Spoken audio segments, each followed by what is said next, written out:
Students, आज हम लोग स्पर्मेटोजेनेसिस और स्पर्म टॉपिक के कुछ चुने हुए एमसीक्यू क्वेश्चंस को सॉल्व करेंगे।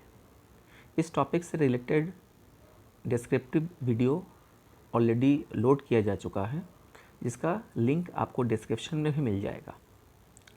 मेरा ऐसा मानना है कि थ्योरेटिकल स्टडी कितना भी कर लिया जाए, लेकिन कॉन्सेप्ट की क्लैरिटी के लिए एमसीक्यू क्वेश्चंस सबसे अच्छे अल्टरनेटिव होते हैं।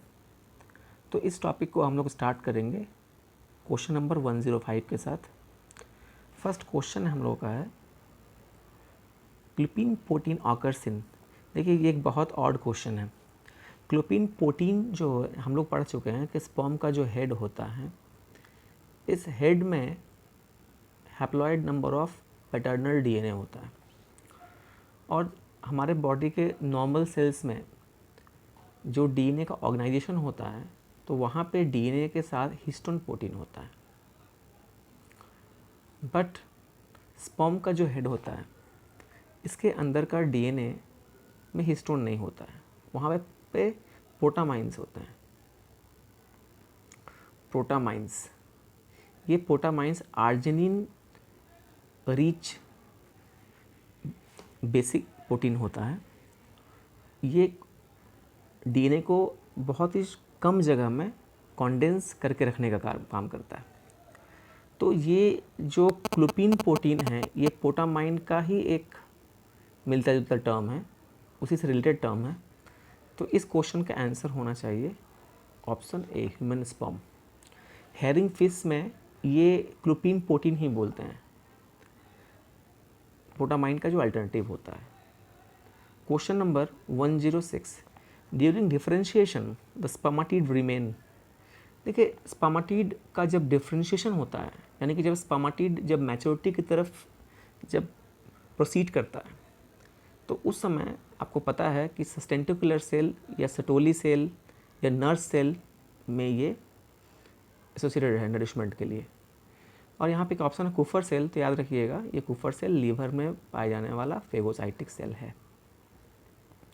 Question number 107, which of the following release inhibin to control spermatogenesis.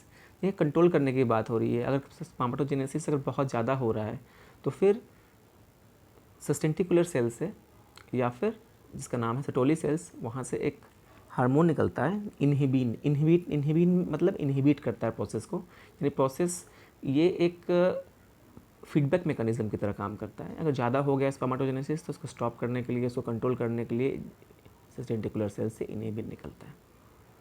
Question number 108, spermatogenesis and sperm differentiations are the control of. देखिए, स्पर्म डिफरेंशिएशन होता है सटोली सेल्स में, स्पर्मेटोजेनेसिस होता है सेमनिफरस ट्यूबल्स के अंदर।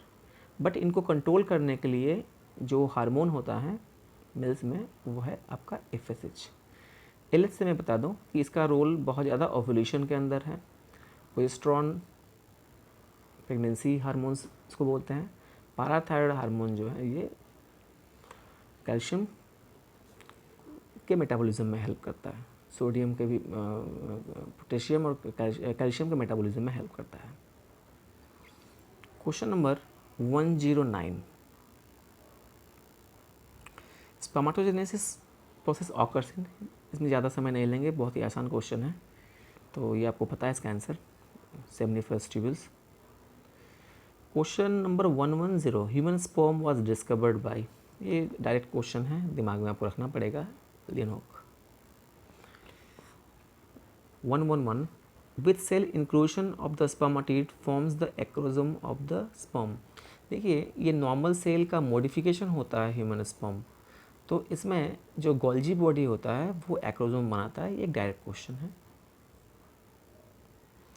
112, विच of the following part of spermatozoa arise from centriole. देखिए, spermatozoa हम लोग ऑलरेडी इस टॉपिक को डिस्कस भी कर चुके हैं। तो स्पर्मेटोजोआ में ये मैं एक रफ डायग्राम बनाया, तो ये हेड पोर्शन है, ये नेक पोर्शन पे 2 सेंट्रियोल्स देखने को मिलते हैं, और यहाँ 2 सेंट्रियोल्स रहता है।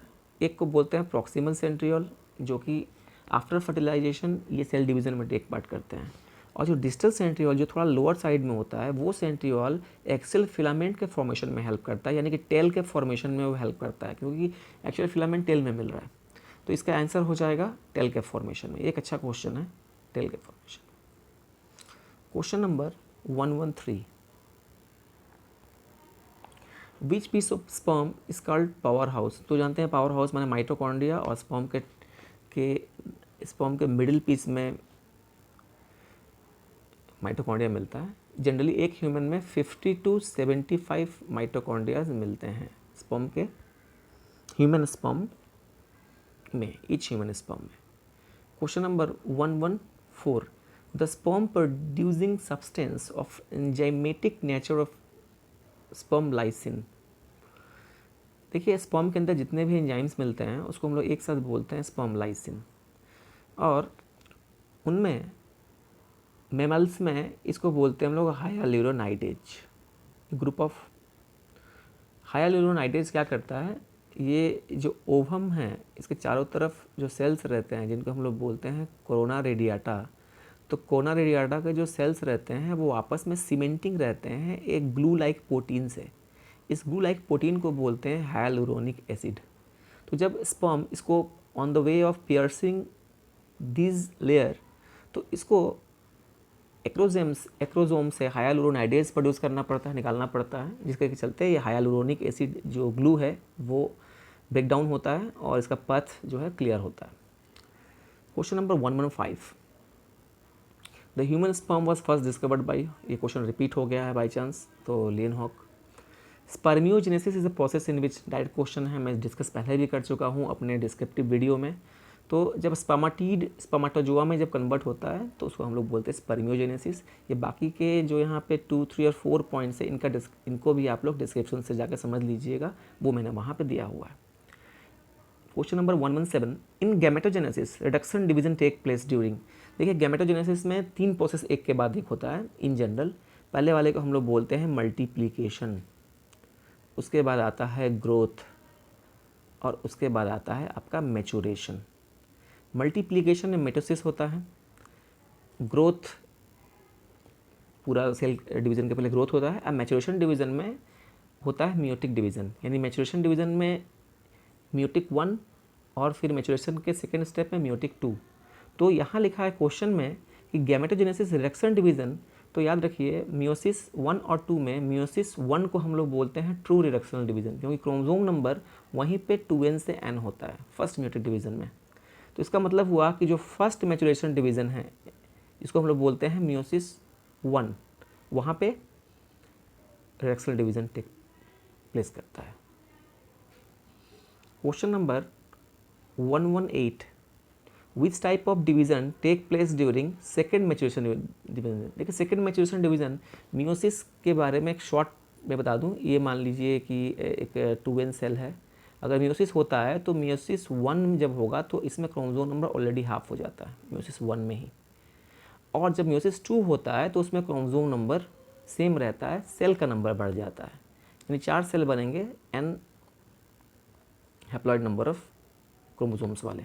तो ये हो गया आपका मियोसिस 1 में हैप्लॉइड, और मियोसिस 1 में नंबर बढ़ेगा बट सेल का नंबर बढ़ेगा बट क्रोमोसोम नंबर पहले जितना ही रहेगा।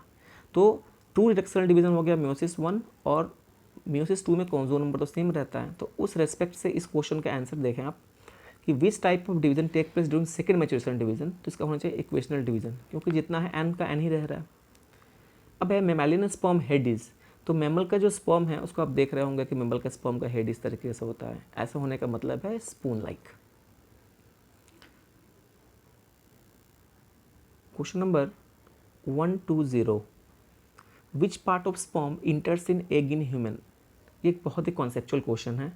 मैं बताना चाहूँगा कि जो अर्ली रिसर्च 1980s में हुए थे वहाँ पे बताया गया था कि जो ओवम है ह्यूमन में, उसमें स्पर्म जब सभी लेयर्स को क्रॉस करता है तो स्पर्म का हेड उसमें एंट्री करता है केवल।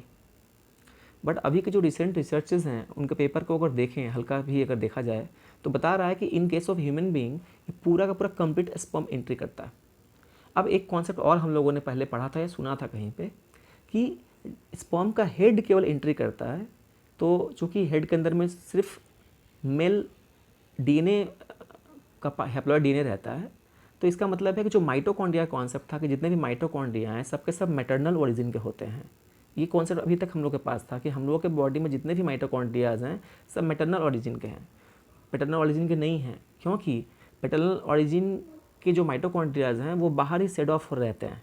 बट जो रिसर्च रिपोर्ट आया है उसमें बताया जा रहा है कि पूरा का पूरा ही स्पर्म अंदर चला आता है, बट स्पर्म का टेल पोर्शन डिसइंटीग्रेट हो जाता है और जो माइटोकॉन्ड्रिया है वो अभी अनसर्टेन है।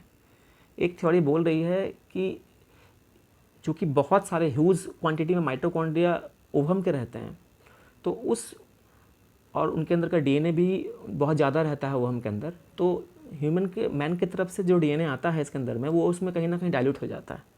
और एक थ्योरी बोल रहा है कि अनक्लियर है कि डीएनए मेल माइटोकॉन्ड्रिया का डीएनए कहीं भी टेक पार्ट नहीं करता है, वो डिसइंटीग्रेट हो जाता है।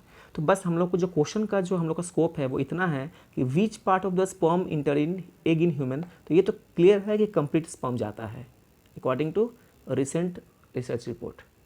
तो आशा करते हैं कि आप लोगों को ये इन्फॉर्मेशंस आपके कॉन्सेप्ट को ग्रो करने में काफ़ी हेल्प किया होगा। इसको बार बार रिवाइज़ कीजिए आप लोग, और फिर मैं एक और वीडियो लेके आऊँगा जो कि कुछ रेस्ट ऑफ द क्वेश्चंस उसमें इंक्लूड रहेंगे, कुछ न्यूमेरिकल्स टाइप के क्वेश्चन भी वो हमें इंक्लूड करने की कोशिश करूँगा। Thank you.